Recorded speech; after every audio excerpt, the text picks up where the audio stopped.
The camera's on. We're going live. All right.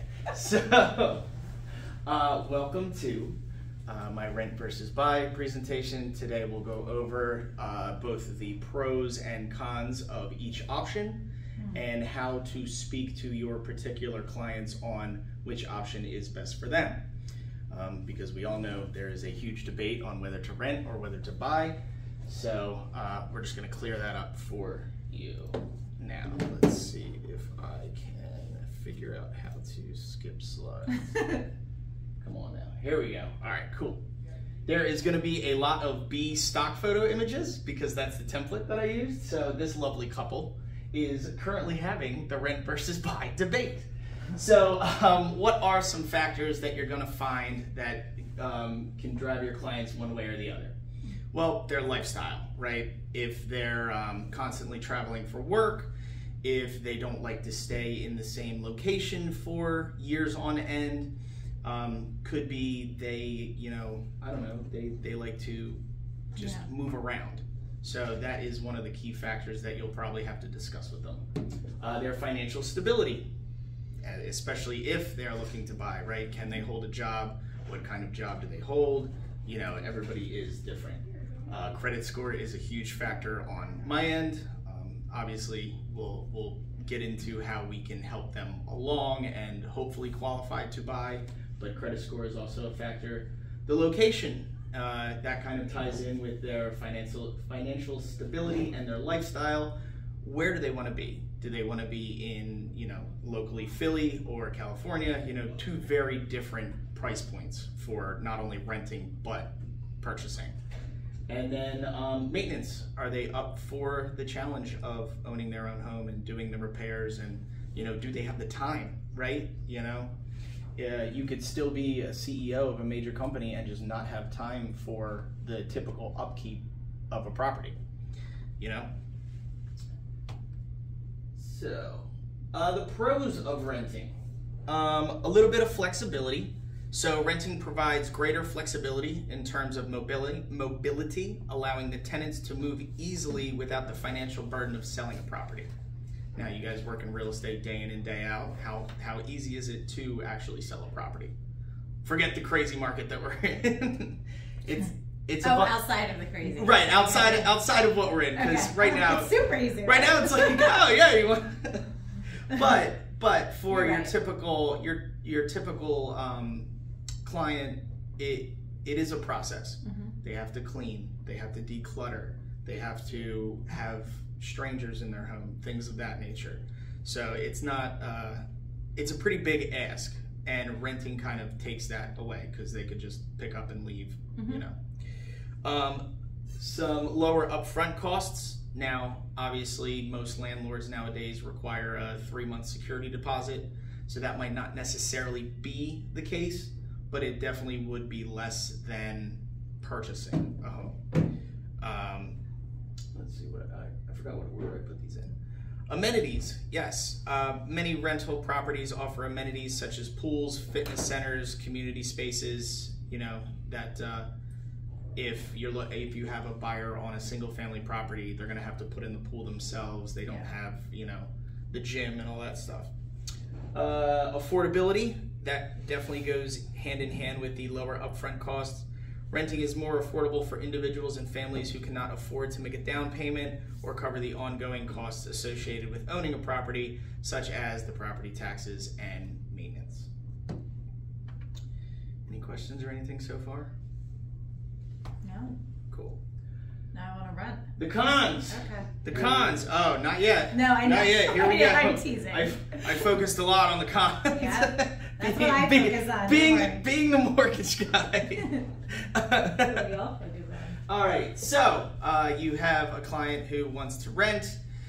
Does anybody have a particular spiel or kind of leading questions to figure out why they want to rent? Do you guys have that in your quiver, so to speak?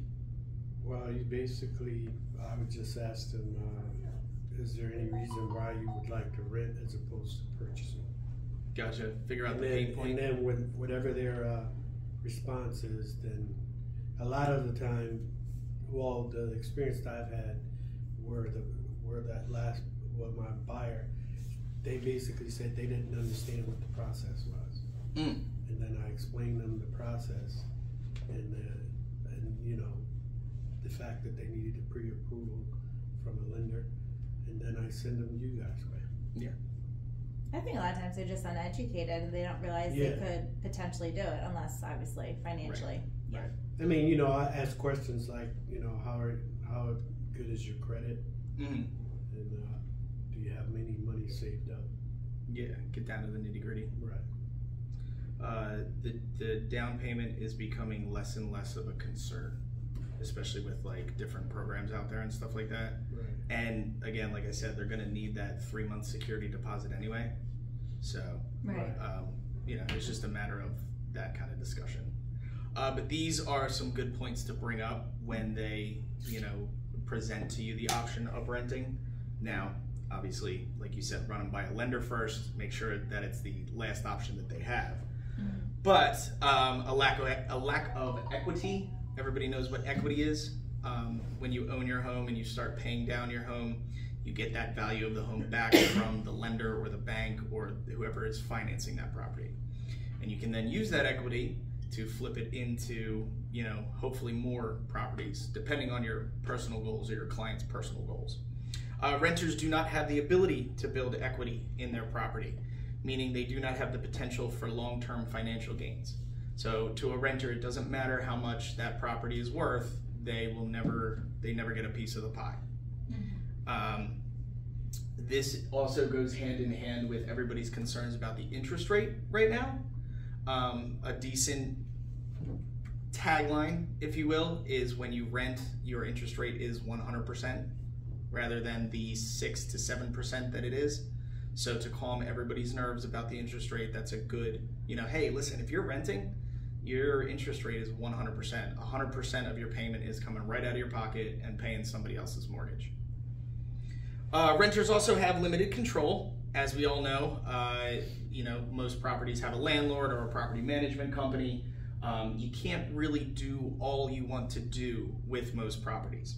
Now there are those, you know, unicorns out there where the landlords just like do whatever, but generally speaking, the tenant is not responsible for making decisions about upgrading or, more importantly, repairs. I'm sure we've all had, you know, nightmare stories of the property management doesn't want to fix XYZ, or you can't get a hold of them, or, you know, any kind of situation like that. Very limited for the tenant. I see here I have uncertainty, and these next, like the rent increases and you know, restrictions and stuff go into that uncertainty. The landlord can always increase the rent. We saw it, you know, a couple of years ago where the whole COVID boom and rents went through the roof. It can happen again. It can happen at the discretion of the landlord. Obviously, there are legalities on when they need to notify the tenants, but you know, if you have a potential client who's on the fence of renting versus buying, you let them know that a typical 30-year mortgage doesn't change. It's the same payment every month for 30 years. So that might sway them one way or another. The restrictions, again, goes hand in hand with the limited control. They have restrictions on what they can do to the property. A notable thing about restrictions is how many people have a pet. How many people would hate it if they couldn't bring their pet along? Yeah. So yeah, that's another thing to let your on the fence clients know. You know, hey, listen, you guys have a pet. You know, some complexes don't allow pets. You know, all that stuff. So security deposit. Like I said, most management companies or landlords require a security deposit. If you're going to put down a security deposit, you might as well own the place. You know, we can use that as a down payment. We can use a first timers grant to help cover closing costs. Now that being said, you know, obviously they need to have enough for the down payment and closing costs, but they're already saving for the security deposit. What's a couple more months saving a little bit more? And limited financial benefits. So there are tax benefits. I don't know if you all know that to owning a property. I think it's like a 1098. I'm not a tax guy, but you do get to write off the mortgage interest on your taxes. And not a lot of people know that. Obviously, again, it's just educating the potential renters versus buyers. The pros of purchasing a home. Get to know these, memorize these. It'll really help you out. It'll really help me out. It's a potential investment. Even if you are living in a primary residence, it is a good idea to own that because, again, it grows in value. You're paying down on the principal. You're gaining equity. God forbid anything ever happens to you or your family, you can open up a home equity line of credit. You don't even have to use it for growing your wealth. You can just use it in case of emergencies. Brings me to equity. So you're building equity over time, which can help for future investments or expenses. Again, going back to the tax benefits, homeowners are eligible for deductions on mortgage interest, property taxes, and other related expenses. The stability.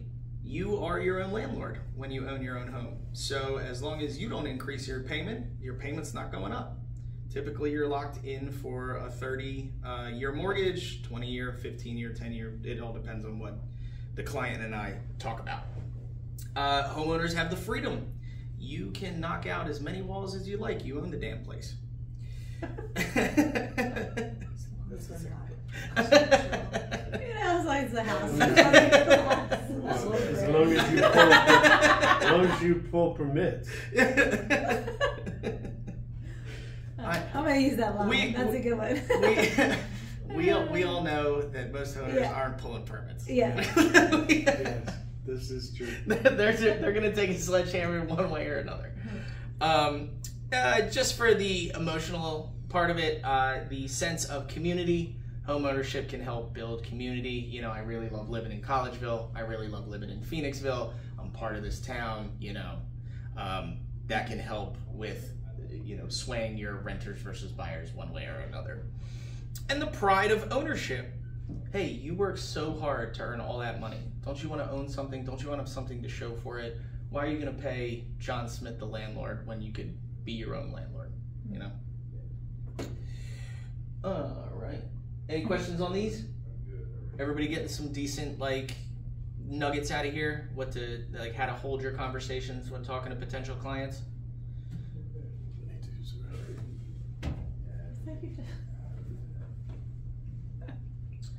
He did not want to hear the cons.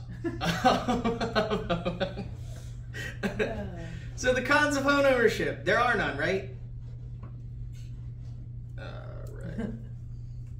All right. So obviously, again, you're going to talk to different clients, and different clients are going to have different opinions, perspectives, situations.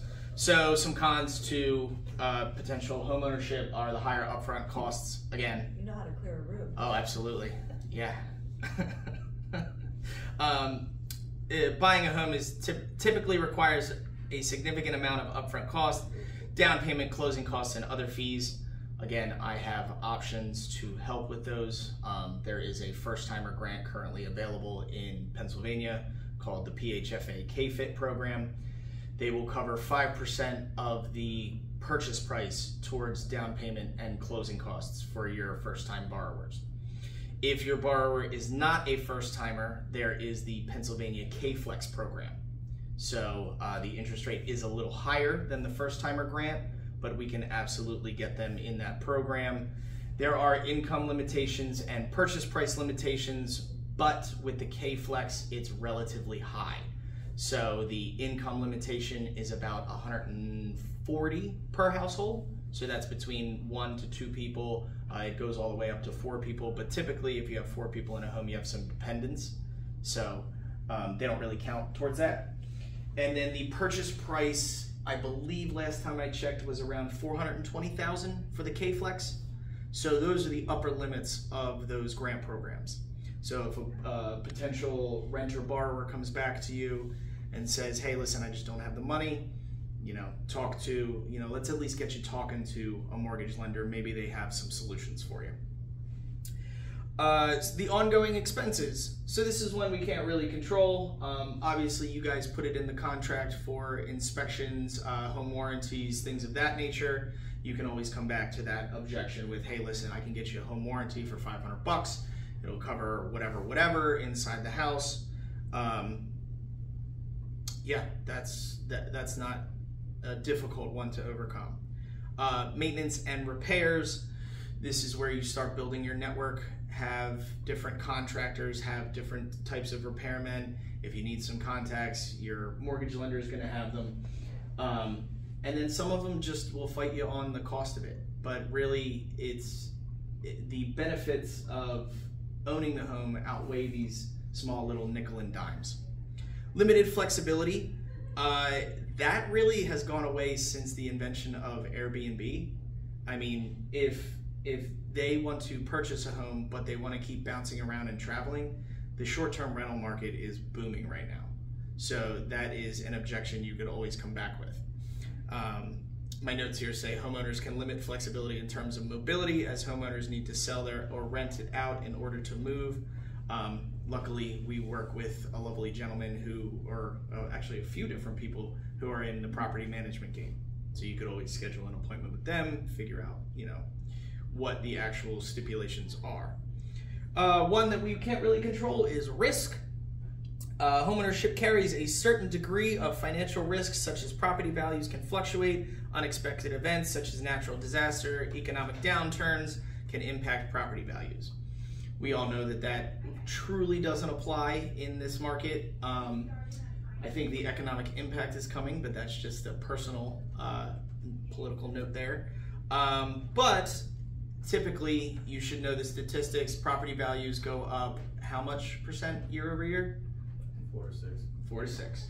So you're paying down the loan that you took out. Property values going up 4 to 6%. It's a fantastic investment either way. Natural disaster. Who can control a natural disaster? That's why you pay for insurance, right? Hopefully your renter borrower has adequate insurance coverage, so if that were to happen, you're good to go. The time commitment. Homeownership can be time consuming, and homeowners must devote time and effort into managing their property and dealing with any issues that arise. I agree with that, but it's the difference of being your own landlord and having the freedom to do whatever you want to do to the property.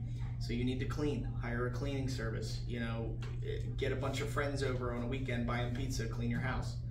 There's a ton of different solutions you can come up with to that objection. And uncertainty. Homeownership can be uncertain as unexpected events such as job loss or illness can impact a homeowner's ability to pay for their mortgage and maintain their home. Uncertainty is always a risk in any kind of investment or anything that people truly do. One counter to an objection is, I understand your concern. Listen, I work with a great financial planner, XYZ, get yourself a financial planner, sit down, have a consultation with them. They'll teach you how to budget, they'll teach you how to manage your money, and hopefully, we can kind of proceed the conversation from there. So there's 1,000 different ways to overcome these objections as you start talking to more potential clients and just having these random scenarios thrown at you. Hopefully these have triggered some kind of, at least a little bit of nuggets that you can then use in your day-to-day calls, networking, XYZ. Let's see, whoops, I gotta go back to PowerPoint. And that's me and my information. So if any of you don't have me as a contact, go ahead and add me. Any questions, anything for me? Did you find this helpful? Excellent, I'll take silence as a good thing. Yes, I did find it helpful. It reiterates what I've been shown in the past. That's good. Did you learn anything new? Yes. It's your home. You can do whatever you want. Exactly. There's that little chart you that's gave the me a biggest while thing. ago of like rent, like what savings, like. Oh like yeah, that. yeah. I have that. Hang on one sec. I'll bring that up for you. You can go ahead and cut it, Nate.